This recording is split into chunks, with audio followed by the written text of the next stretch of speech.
This is Doug Coyle. I'm here with Bruce McLane, head coach of Iona Rugby's team. Bruce, you've won a national championship as a student at Xavier High School. You've coached there, and they won 2 more titles. You've been at NYAC, winning 4 national championships. And now you've switched to Iona College. What is your coaching experience in the past? How has that helped you at Iona? It's been massive help, especially the time that I spent at Xavier High School, because so many of the players are, number one, new to the game, and then the ones that have experience don't have a ton of experience, and so you really have to be pretty detailed in some of the nuances of the game or some of the finer points. Whereas with the athletic club, most of the players were generally pretty good players. If you weren't good when you rocked up, you probably were never going to play. And so we had a host of internationals, whether it be American, Australian, English, whatever it was. So in that sense, you're putting together a team and creating cohesion. In this sense, there's more teaching, and there's certainly, you want to create cohesion, you want to create an atmosphere of hard work, but you're definitely more of a teacher with the younger players. At the college level, I know it differs from working at high school where you would have more parental contact, but I would imagine you still have contact with parents as a college coach. I have a ton of contact with parents. Actually, parents are integral to the success of the program. A lot of times, they're the people who do the post-match feeds, the post-match social functions with both teams.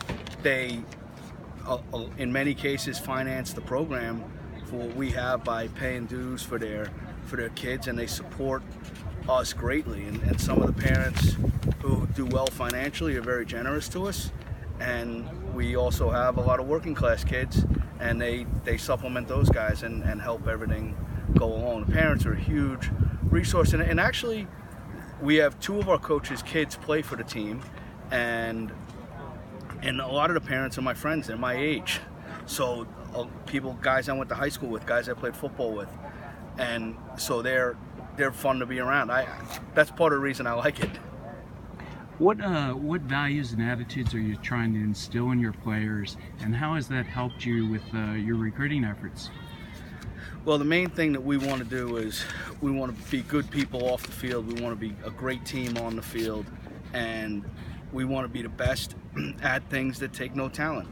It takes no talent to show up to practice. It takes no talent to know your calls. It takes no talent to chase kicks. It takes no talent to hustle. It takes no talent to work out. It only takes effort. And there's a bunch of other things in there that you could say, but we want to be the best at things that take no talent and only take effort.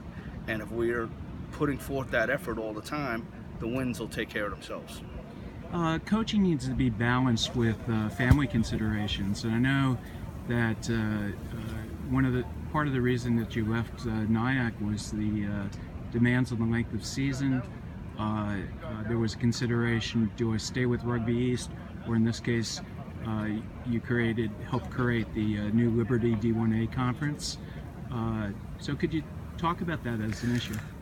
Yeah, USA Rugby was really hasty, and they wanted to break up the Super League, which they successfully did, and then essentially killed a lot of the men's rugby club atmosphere and some of the things that mattered to a lot of the players by making an 11-month season.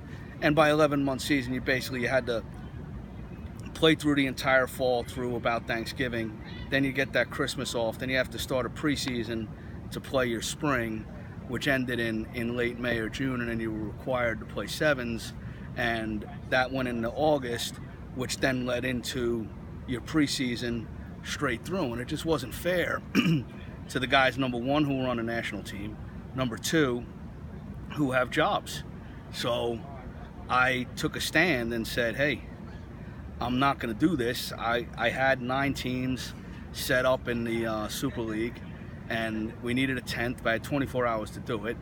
And then we were going to have a deal where we were going to play the Pacific Rugby Premiership champions, and for whatever reason, they chose to go the USA Rugby route, which was a dismal failure, and men's rugby's paying a price for it, and I hope it comes back, and I'm going to be working toward that a little bit, at least at the New York Athletic Club level, with Mike Tolkien and I are going to try to figure out a way to fix that.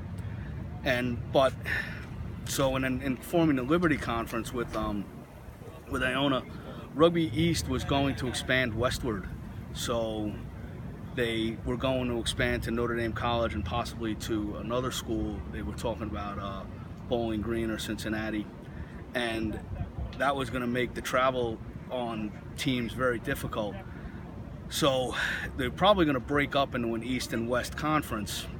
And whether we were going to be divisions or we were going to be a conference, I don't know.